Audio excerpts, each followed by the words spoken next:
China, 1965. A Mao Zedong, el jefe supremo de la China comunista, lo están apartando secretamente del poder.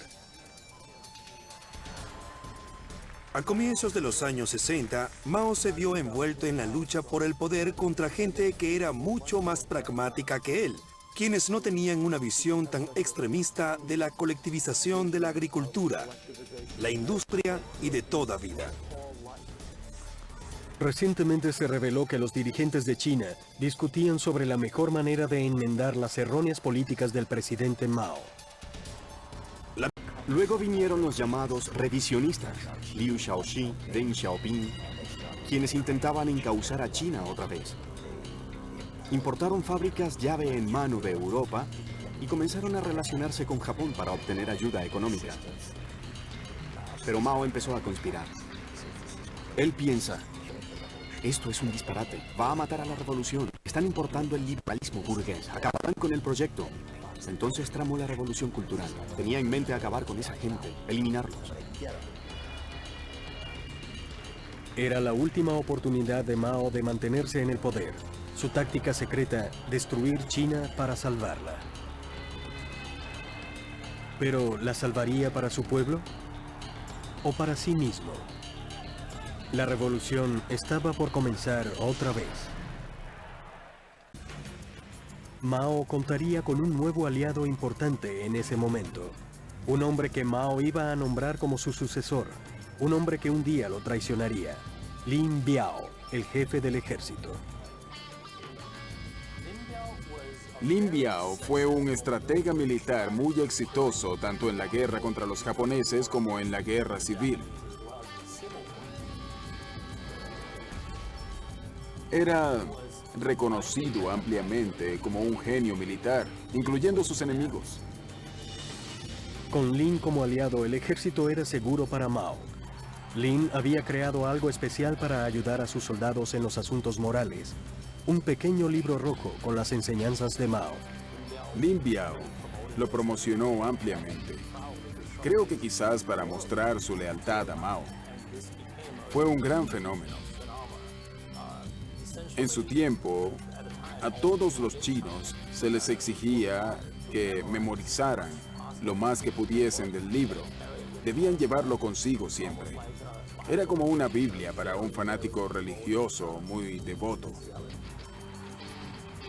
Era el artículo indispensable que sus fervientes y jóvenes seguidores, los guardias rojos, debían llevar.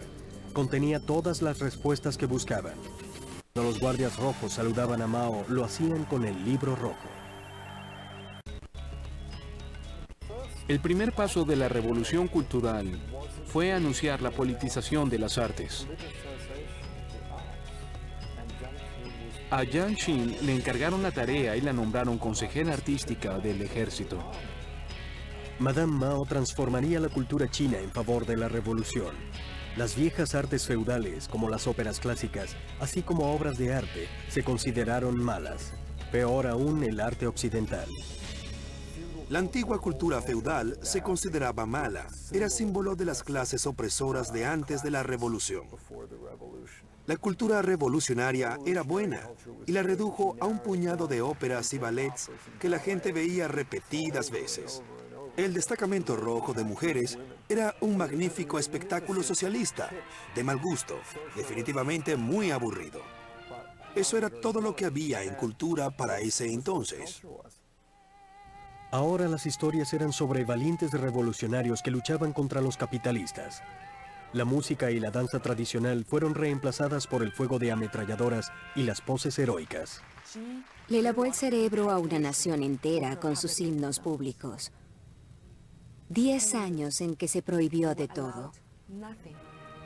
No había acceso a ningún tipo de arte de otros países, excepto sus propios libros y películas. Hacían una película por año y forzaron a 1 millardo de personas a mirar eso.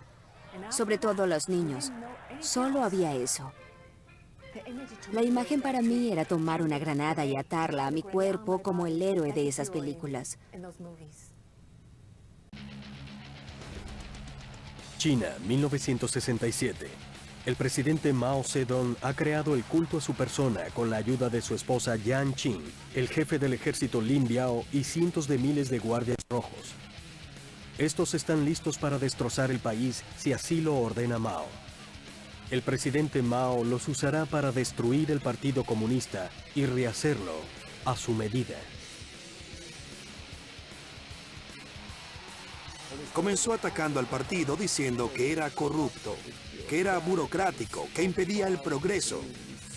Debía ser eliminado y la revolución debía trascender esta vieja estructura que él mismo había fundado.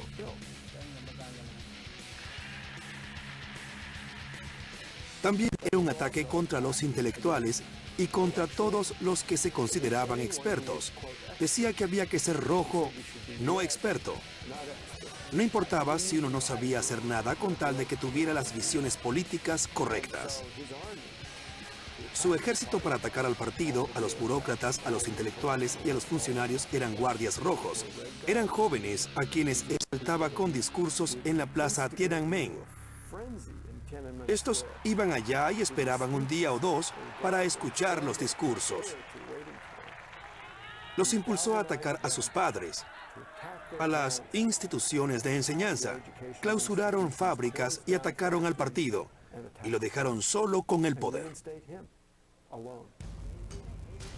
Los educadores fueron las primeras víctimas de Mao y su Guardia Roja. Incluso a los más pequeños se les incitó a volverse traidores. Repentinamente, los niños tenían poder sobre los adultos si mantenían la línea ideológica del partido. La Guardia Roja no solo se dedicaba a difundir la palabra de la revolución. Eran combatientes entrenados que debían entrar en combate si era necesario. Antes del fin de la Revolución Cultural, casi 1 millón de personas había muerto. Yo tenía una diana a la que le habíamos puesto un casco de soldado estadounidense. Todas las mañanas, como a las 4, nos levantábamos y el instructor militar nos entrenaba. Teníamos un arma con una bayoneta y hacíamos...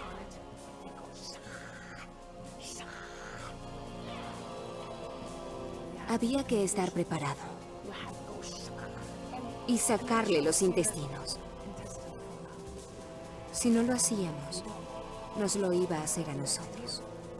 Ahora estoy felizmente casada con un antiguo oficial de la Marina de los Estados Unidos, veterano de Vietnam y profesor de inglés.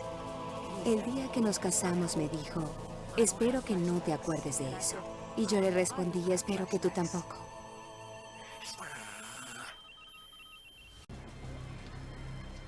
Muchas personas salieron a las calles a destrozar los letreros de las tiendas, pues los revolucionarios decían que en muchos se sugerían viejas ideas, la vieja cultura, viejos hábitos y costumbres.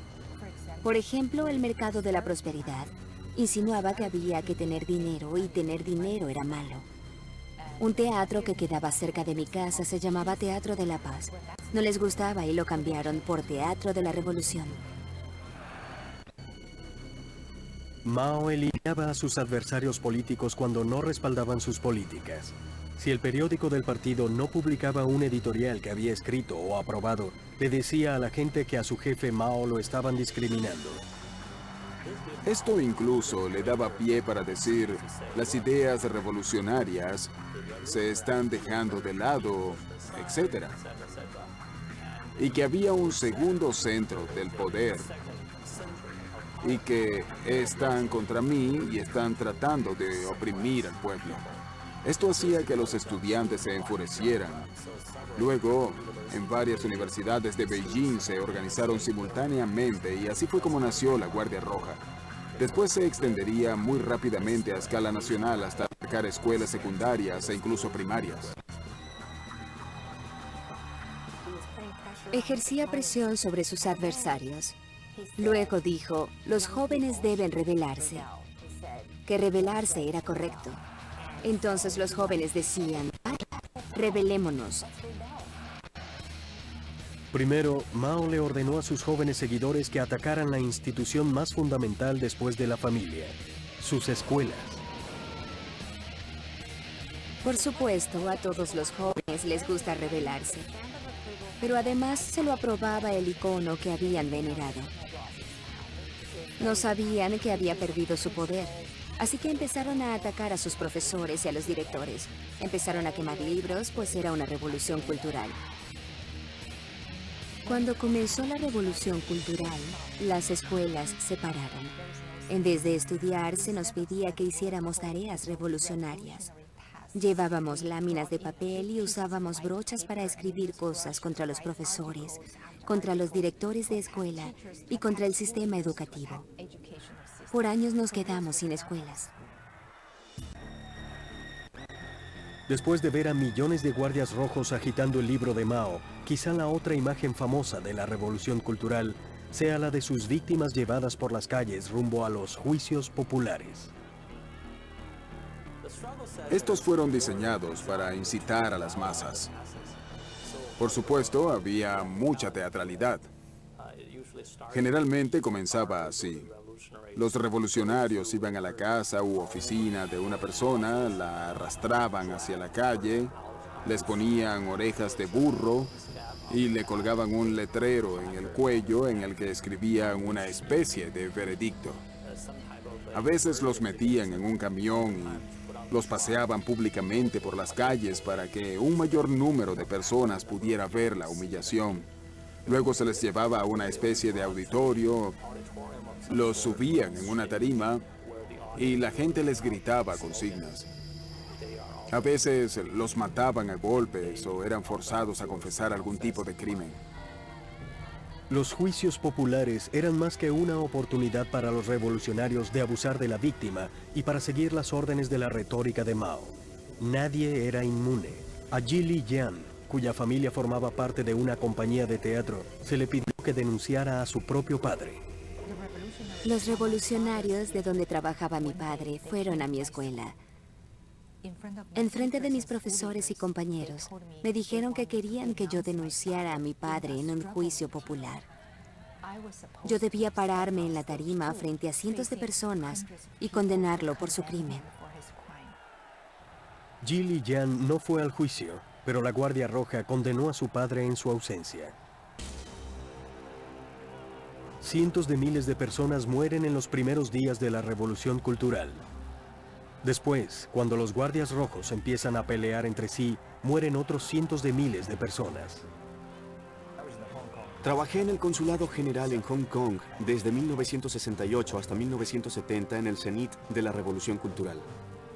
De repente, en una ciudad llamada Wuyou, al norte de Cantón, estalló un enorme enfrentamiento sectario en el que se ejecutó a los perdedores. Los tomaban, les colocaban las manos en la espalda, les disparaban y los arrojaban al río. Los cuerpos flotaban río abajo hasta Hong Kong. Uno podía verlos flotando uno tras otro. Parte de la historia ahora está emergiendo en documentos recientemente revelados y en escritos secretos realizados por ex jerarcas del partido. El cálculo más conservador revela que unas 500.000 personas perdieron sus vidas en la Revolución Cultural. Según otros cálculos, la cifra asciende a algunos millones. Se puede apreciar la crudeza del conflicto, su brutalidad por la cantidad de cadáveres. Quizás murieron millones de personas en la Revolución Cultural, sea por enfrentamientos sectarios, por la represión militar, por las persecuciones de la llamada inteligencia. Es difícil saberlo. Jamás se sabrá. La sociedad se había descompuesto. No había manera de averiguar cuántas personas pudieron haber muerto. Después de tantas muertes y caos, China debía buscar la manera de recuperarse.